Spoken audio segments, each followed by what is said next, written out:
11 अप्रैल जो है वो वर्ल्ड पार्किंसंस डे की तौर पे मनाया जाता है।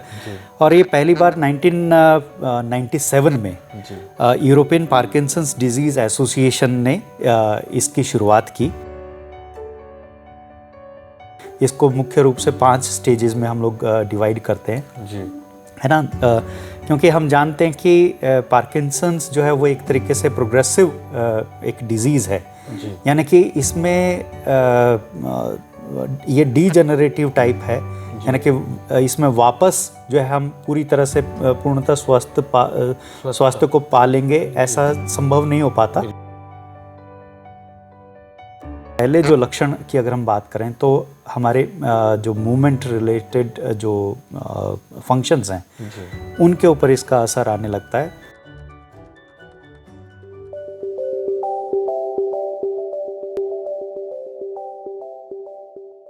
नमस्कार, 91.2 NIVH हेलो दून में मैं अमित रंजन, और आज वर्ल्ड पार्किंसन डे के अवसर पर जो प्रतिवर्ष 11 अप्रैल को मनाया जाता है, हमारे साथ हमारे स्टूडियो में हमारे खास विशेषज्ञ उपस्थित हैं, डॉक्टर सुरेंद्र ढालवाल सर। तो चलिए जानते हैं सर से ही आज के इस दिवस के विषय में। सर, सर्वप्रथम तो आपका हमारे स्टूडियो में स्वागत है। और सर, मैं ये जानना चाहता हूँ कि पार्किंसन क्या है? ओके, पार्किंसंस जो है वो एक गंभीर तरह की बीमारी है, एक समस्या है जिसमें कि जो ये एक न्यूरोलॉजिकल डिसऑर्डर है। बिल्कुल सर। और इसमें हम देखते हैं कि भी एक तरीके से न्यूरोट्रांसमीटर होता है जिसको हम डोपामिन कहते हैं जी। और डोपामिन का एक तरीके से बनना कम हो जाना या उसकी एक्टिविटीज़ कम हो जाना, उन सेल में जो है कमी आ जाना, इस वजह से क्या होता है कि भी डोपामिन निर्धारित करता है हमारे मूवमेंट्स वगैरह को जी। तो क्योंकि जब डोपामिन का बनना बंद हो जाता है या कम हो जाता है तो फिर जो है जो मूवमेंट रिलेटेड इश्यूज हैं वो ट्रेमर्स वगैरह जो है शुरू हो जाते हैं। ये खास तरह की जो एक्टिविटी हमारे ब्रेन के एक खास हिस्से में जिसको हम सब्सटेंशिया नियाग्रा कहते हैं, उस एरिया के अंदर जो डोपामिन की जो कमी है या उस गतिविधियां हैं उनसे ये प्रभावित होता है। इस पार्किंसंस डिजीज़ के अंदर दरअसल हमारे मूवमेंट रिलेटेड इश्यूज होने लगते हैं, यानी कि ट्रेमर्स आना या फिर कई बार जो है कॉग्निटिव फंक्शंस है ना, हमारी मेमोरी या सोच समझ है ना, इनके ऊपर प्रभाव पड़ना और हमारी जो डेली लाइफ है उसके ऊपर असर आने लगता है जी। सर बिल्कुल सही कह रहे हैं।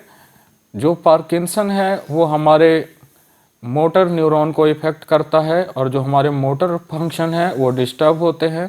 उसके साथ ही हमारा डिस्टर्ब होता है सोमैटिक नर्वस सिस्टम, जिससे हमें चलने फिरने की दिक्कत और लिखने संबंधी दिक्कतें आती है।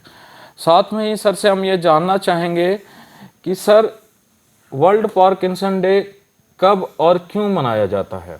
ओके, जैसा कि हम लोग इसको डिस्कस कर रहे हैं, 11 अप्रैल जो है वो वर्ल्ड पार्किंसंस डे की तौर पे मनाया जाता है। और ये पहली बार 1997 में यूरोपियन पार्किंसंस डिजीज़ एसोसिएशन ने इसकी शुरुआत की।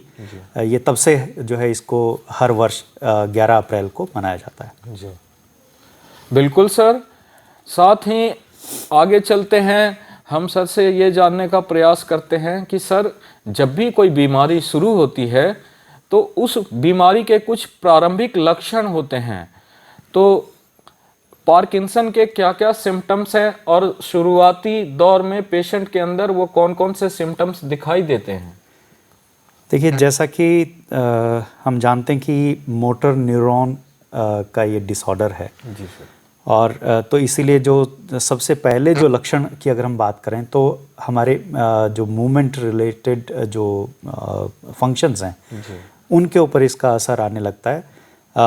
इसके जो मोटर सिम्टम्स में हम बात करते हैं तो जैसे ट्रेमर्स है ना, यानी कि आप देखेंगे कि अक्सर जो है हाथ पैर जो है कांपना है ना, फिर मसल्स की जो रिजिडिटी है ना, मसल्स के अंदर रिजिडिटी होना, ब्रेडिकार्डिया यानी कि स्लो मूवमेंट हो जाना, है ना, इस तरह का, या फिर इवन जो पोस्चर हैं, है ना, पोस्चर के अंदर में भी एबनॉर्मलिटीज़ आने लगती हैं। ये तो हुए जैसे मोटर सिम्टम इसके, लेकिन नॉन मोटर सिम्टम्स भी इसमें होते हैं, जैसे कि नींद, स्लीप डिसऑर्डर डिस्टर्बेंस शुरू हो जाना, या फिर जो कॉग्निटिव इम्पेयरमेंट्स हैं, या जैसे मेमोरी, है ना, मेमोरी पे असर आने लगता है, कई बार परसेप्चुअल हमारा जो प्रत्यक्षीकरण है, परसेप्शन है, उसके ऊपर असर आने लगता है, और मूड रिलेटेड जो है इसके अंदर कई बार सिम्टम्स देखने को मिलते हैं, जैसे डिप्रेशन होने, किसी को डिप्रेशन की शिकायत हो जाती है, या फिर एंजाइटी के सिम्टम्स, लक्षण देखने को मिलते हैं। बहुत सारे केसेस में जो स्मेल की सेंसेशन है ना, वो कम होने लगती है। कॉन्स्टिपेशन या फिर इवन यूरिनरी जो प्रॉब्लम्स हैं, ये कुछ इस तरह के लक्षण हैं जो कि इसमें देखने को मिलते हैं। बिल्कुल सर, सर की जानकारियाँ बहुत ही महत्वपूर्ण हैं और हम चाहेंगे अपने श्रोताओं से कि आप सर की प्रत्येक जानकारी को गौर से सुनें। सर, साथ में चलते हैं कि पार्किंसन कितने स्टेज में बटा हुआ है और इसके कितने चरण हैं, थोड़ा संक्षिप्त में हमें बताइए। देखिए, स्टेजेस की अगर हम बात करें तो इसको गंभीरता के अनुसार देखा जाता है जी। इलाज या उसकी गंभीरता या प्रोग्नोसिस को ध्यान में रखते हुए इसको मुख्य रूप से 5 स्टेजेस में हम लोग डिवाइड करते हैं जी, है ना। क्योंकि हम जानते हैं कि पार्किंसंस जो है वो एक तरीके से प्रोग्रेसिव एक डिजीज़ है, यानी कि इसमें ये डीजेनरेटिव टाइप है, यानी कि इसमें वापस जो है हम पूरी तरह से पूर्णतः स्वास्थ्य को पा लेंगे ऐसा संभव नहीं हो पाता। लेकिन अगर हम इसको टाइमली आइडेंटिफाई कर पाएँ तो हम इसका जो प्रोग्रेस है उसको स्लो कर सकते हैं, यानी कि जो डिटरेशन है उसको हम स्लो कर सकते हैं या वहाँ पे थोड़ा बहुत कुछ समय के लिए रोक सकते हैं। तो उस लिहाज से जो इसकी स्टेजेस हैं वो 5 स्टेजेस हैं। पहली स्टेज में अक्सर जो है ट्रेमर्स वगैरह होते हैं, लेकिन वो उतने अपरेंट नहीं है कि जिसको कि हम आइडेंटिफाई कर पाएँ। और उसी में अगर हम देखें तो गंभीरता बढ़ते बढ़ते जो 5th स्टेज ऐसी स्टेज आ जाती है जिसमें कि जो पीड़ित है उसकी मोबिलिटी पूरी तरह से बाधित हो जाती है जी, है ना। बिल्कुल सर।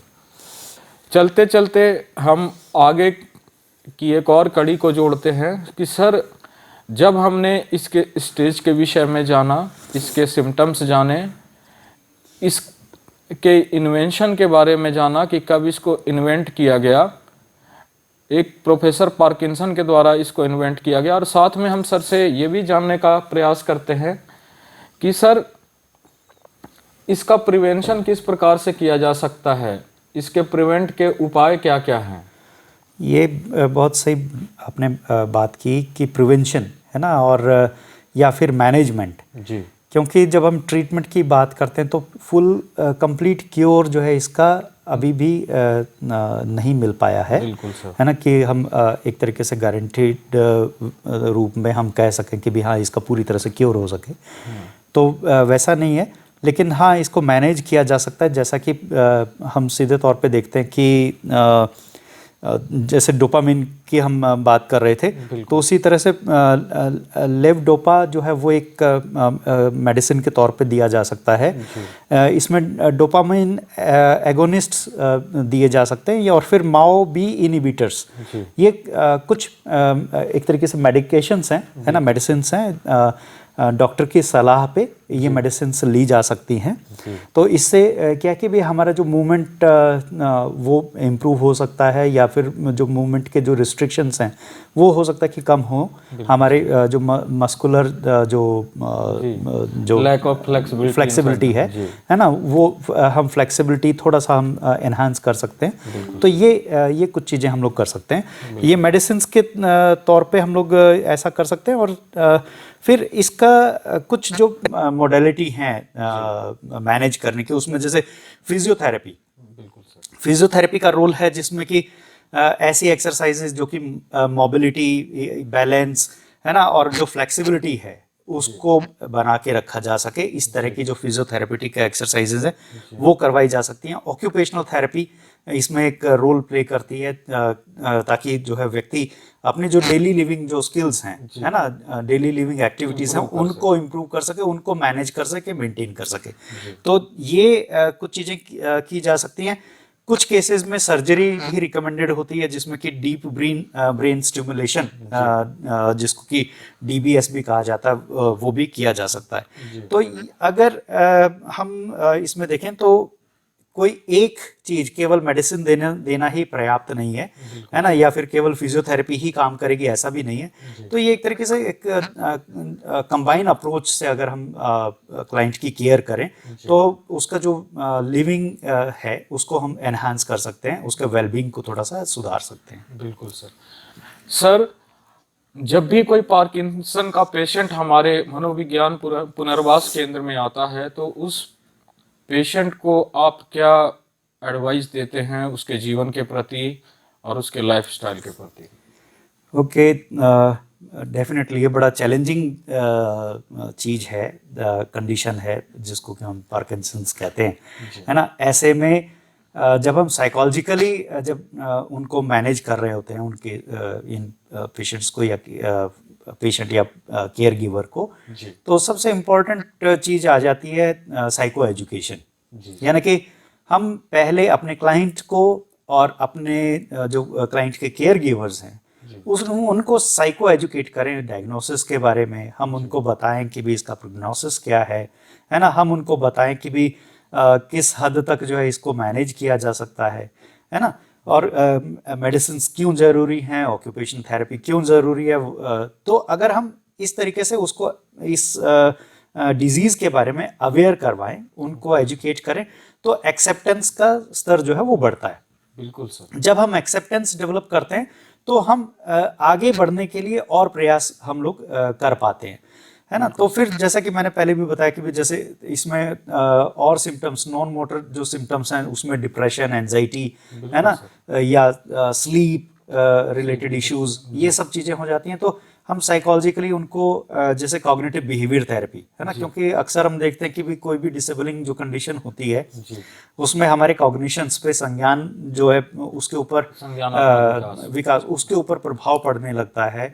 हम नकारात्मक सोच जो है ज़्यादा डेवलप होने लगती है।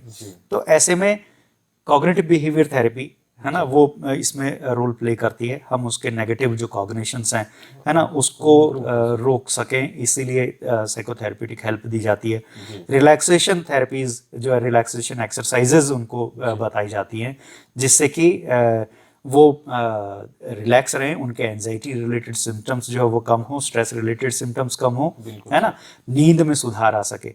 देखिए, क्योंकि नींद जो है वो बहुत ही इम्पोर्टेंट रोल प्ले करती है, चाहे वो किसी भी तरह की हमारी समस्याएं क्यों ना हो, है ना। और तो नींद अगर व्यक्ति ठीक से लेता है और अपना खान पान ठीक से रखता है तो उसमें सुधार आने की संभावना रहती है। तो हम साइकोलॉजिकल सपोर्ट एक तरीके से अपने क्लाइंट को देने की कोशिश करते हैं। बिल्कुल सर।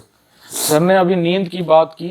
नींद में भी 3 टाइप्स होते हैं उसके: स्लीप अपोनिया, स्लीप डिसऑर्डर्ड और इंसोमिनिया। तो ये तीनों ही बहुत इंपॉर्टेंट हैं पार्किंसन के पेशेंट के लिए। साथ में हम सर से रिक्वेस्ट करेंगे कि सर आप हमारे सोसाइटी के अंदर रह रहे पार्किंसन के पेशेंट के लिए और सोसाइटी को पार्किंसन के पेशेंट के प्रति अपने नज़रिए को किस प्रकार से संयमित करना है और उसमें सामंजस्य बिठाना है, इसके लिए आप हमारे श्रोताओं को कुछ संदेश देना चाहें तो प्लीज़। अमित जी, बिल्कुल सही। और मैं ये संदेश देना चाहूँगा कि जागरूकता ही बचाव है।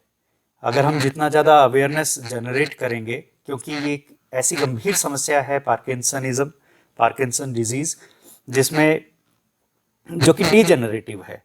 और जब हम स्टेजेस की बात कर रहे थे तो उसमें जैसे जैसे स्टेज एडवांस होती जाती है वैसे वैसे समस्या और गंभीर रूप धारण करने लगती है। तो इसीलिए कम्युनिटी के लिए और इवन पेशेंट के लिए भी मेरा ये संदेश, सबसे पहला संदेश ये है कि early intervention, early identification and early intervention, यानी कि जितना जल्दी हो सके इसको पहचान लेना चाहिए और इसका उपचार जो है वो शुरू करवा देना चाहिए। तो और सोसाइटी को जो है सपोर्टिव होना चाहिए कि चाहे वो हमारे फैमिली मेंबर हो या फिर चाहे हम वो कम्युनिटी सर्विसेज क्यों ना कर रहे हो, है ना, तो हमें जो पार्किंसंस से जूझ रहे हैं उनके लिए एक सपोर्टिव एनवायरनमेंट हमें तैयार करना चाहिए।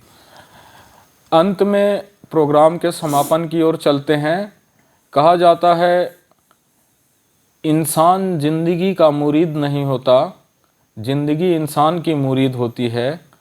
हाथ पैर कांपते हो फिर भी उनके हाथों में भी कर्मों की लकीर होती है। मनोविज्ञान पुनर्वास हमेशा देता है उनको सहयोग, क्योंकि उनका सहयोग ही हमारे बढ़ने की लकीर होती है। इसी के साथ इस पार्किंसन डे पर हमारे मुख्य अतिथि और हमारे श्रोताओं का बहुत बहुत धन्यवाद कि आप सबने मिलकर इस प्रोग्राम को सफल बनाया। धन्यवाद Amit ji, thank you very much.